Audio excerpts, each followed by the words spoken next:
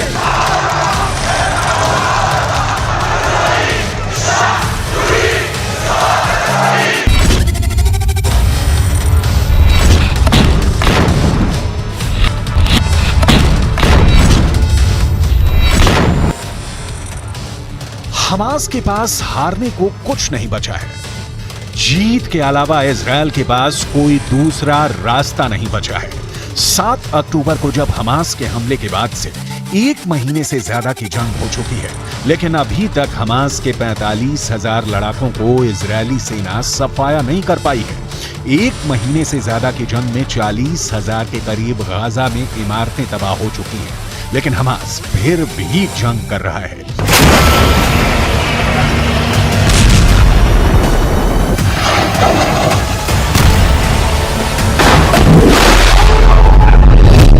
Israel की war cabinet के दावों के मुताबिक 5,000 से ज्यादा हमास के लड़ाके मारे जा चुके हैं, लेकिन उसके बावजूद हमास लगातार उत्तरी गाजा में इजरायली सेना और उसके टैंकों पर जमकर हमले कर रहा है। आखिर हमास के हमले रुक क्यों नहीं रहे हैं? लेबनान की राजधानी बेरूत में बैठा हमास का प्रवक्ता अबू उबैदा डंके की चोट पर कह रहा है कि ऑपरेशन अल अक्सा की कसम, नहीं जीतेगा इजरायल।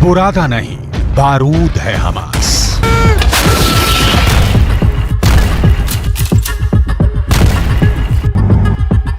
एक महीने से ज्यादा की जंग में हमास ने साबित कर दिया है कि इजरायल भले ही हमास से हथियारों और तकनीकी मामले में ताकतवर हो, लेकिन हमास की लड़ाकू क्षमता कई मौकों पर इजरायली सेना पर भारी पड़ रही है। भले ही हमास के 70 के करीब टॉप और जूनियर कमांडर गए हों, लेकिन अभी भी 300 किलोमीटर की एरिया में फैली हमास की 1300 सुरंगों में 45,000 से ज्यादा हमास के आत्मघाती लड़ाके लगातार हमले कर रहे हैं।